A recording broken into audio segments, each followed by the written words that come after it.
Kantor Pertanahan Kota Gorontalo.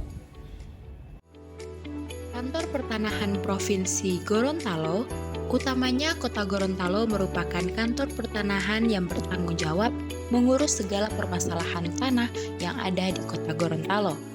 Beralamat di Jalan Pangeran Kalengkongan, nomor 18 Kecamatan Hulandalangi, Kota Gorontalo. Kantor pertanahan ini memiliki tugas melakukan pendaftaran hak atas tanah dan pemeliharaan daftar umum pendaftaran tanah. Tugas dari Badan Pertanahan adalah membantu masyarakat dalam mengelola dan mengembangkan administrasi pertanahan sebagaimana pada Undang-Undang Nomor 5 Tahun 1960 yang meliputi pengaturan, penggunaan, penguasaan, dan kepemilikan tanah, penetapan hak-hak atas tanah, pengukuran, dan pendaftaran tanah dan lain-lain yang berkaitan dengan masalah pertanahan berdasarkan kebijakan yang ditetapkan oleh Presiden. Ruangan loket ini berfungsi sebagai pelayanan transaksi keuangan, informasi dan bantuan, pendaftaran dan reservasi, distribusi dokumen, serta penerimaan dan pengiriman barang. Selain itu, ruangan loket ini menyediakan ruang tunggu, bisnis UMKM, tabel informasi, layanan pengaduan, serta tahapan proses pengaduan. Ruangan MPASI berfungsi sebagai ruang bersantai untuk ibu dan bayi. Selain fasilitas untuk persiapan dan pemberian MPASI, ruangan ini juga bisa menyediakan area bersantai bagi ibu dan bayi untuk memberikan suasana yang nyaman. Ruangan taman bermain anak berfungsi sebagai tempat penitipan anak jika ada staf atau masyarakat yang membawa anak ke kantor pertanahan. Perpustakaan ini tentu saja berfungsi sebagai tempat untuk membaca. Di kantor pertanahan ini menyediakan beberapa buku untuk para pengunjung yang datang. Jadi, sembari menunggu pelayanan, masyarakat bisa sambil membaca. Ruangan Kepala Kantor. Ruangan ini untuk Kepala Kantor Pertanahan beserta staf eksekutif.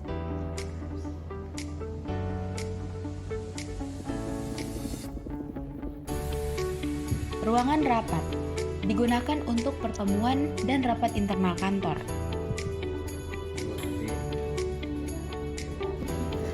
Ruangan tata usaha ini memiliki banyak fungsi, diantaranya sebagai tempat administrasi dan pengelolaan dokumen, pelayanan umum, komunikasi internal dan eksternal, pengelolaan data dan informasi, manajemen keuangan, layanan kepada pegawai, serta pendukung kegiatan operasional.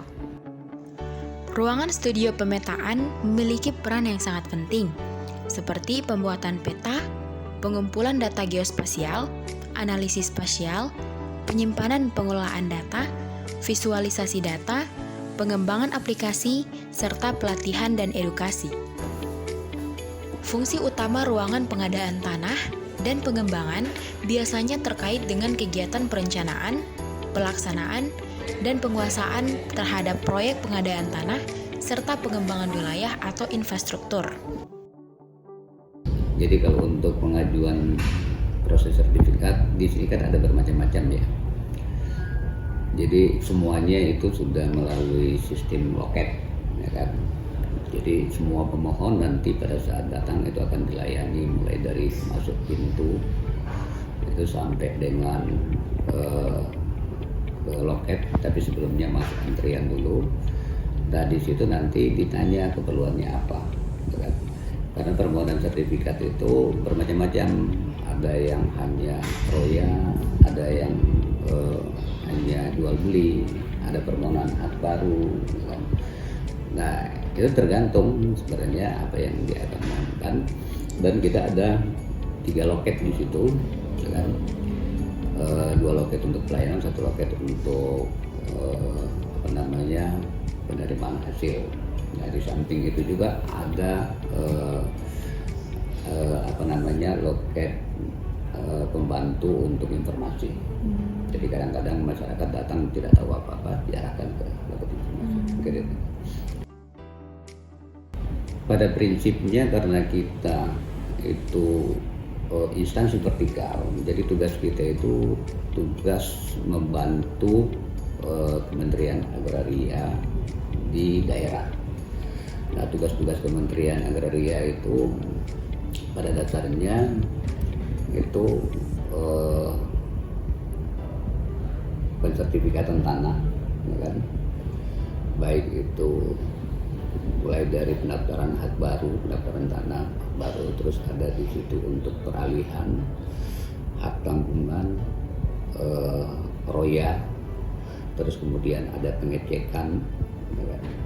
Ada pemberian informasi. Nah, itu yang masuk di dalam layanan. Di samping itu juga ada tugas-tugas lain yang diberikan oleh pemerintah pusat, seperti pada tahun ini kita ada namanya kegiatan strategis, ya, ada kegiatan prioritas, itu pemetaan kota lengkap. Jadi seluruh kota di Gorontalo ini akan kita petakan mana-mana yang sudah bersertifikat, mana-mana yang belum.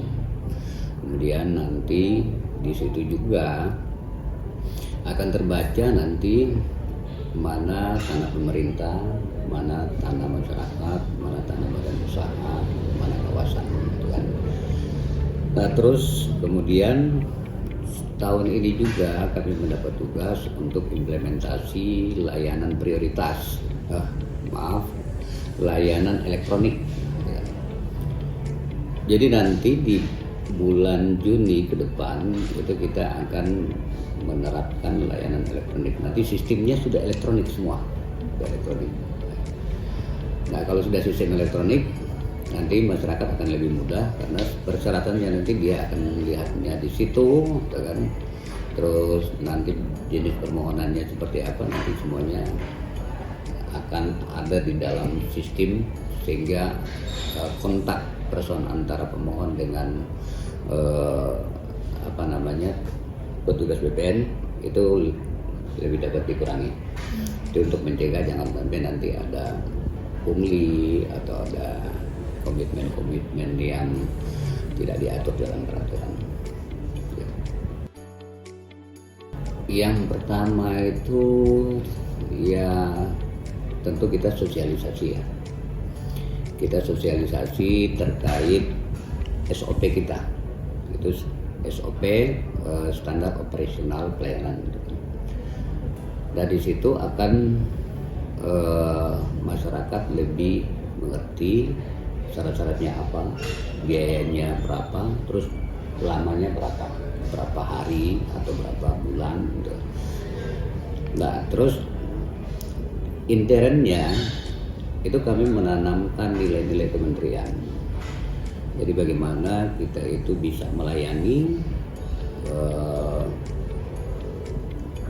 profesional, terus terpercaya. Intinya 3 itu. Jadi nilai-nilai kementerian itu kita tanamkan.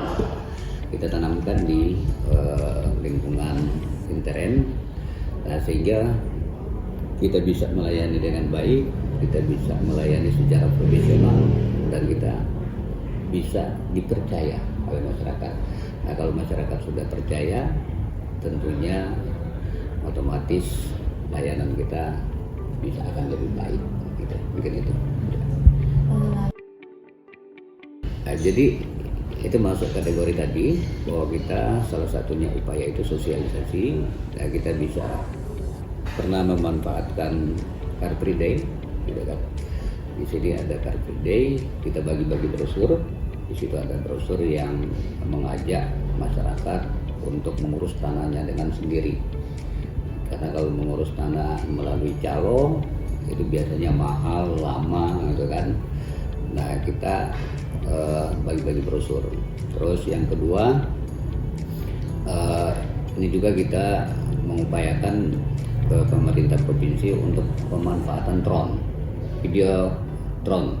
Nah, video drone yang di perlimaan itu rencananya itu kita akan manfaatkan melalui pemerintah provinsi untuk mensosialisasikan program-program kita, gitu. Kalau layanan online kita sudah berapa tahun lalu, ya, sebelum kami di sini, tapi lebih masif pada saat akhir-akhir ini. Jadi kita ada Instagram, kantor kita punya FB, kantor kita punya media, ya kan, media online yang khusus kementerian, terus Twitter. Nah, ini setiap hari itu kita one day one berita, ya kan. Jadi satu hari minimal satu berita. Cuma karena kita banyak kegiatan, kadang-kadang satu hari itu sampai berapa berita. Belum juga kita repost yang kegiatan pusat untuk kita sosialisasikan melalui media. Nah, terus kemudian kita juga punya layanan online. Nanti kalau ibu-ibu nanti mau ke tempat depan loket itu ada nomor kontaknya di situ. Itu melalui melalui WA, dan kita juga punya website yang di situ sudah ada persyaratan, terus berbagai jenis pelayanan, terus di situ bisa ada estimasi anggaran atau estimasi biaya.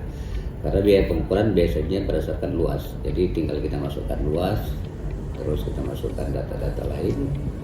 Nah, di situ nanti kita estimasi yang biayanya kira-kira kalau ukur ini, ya kan, seperti itu.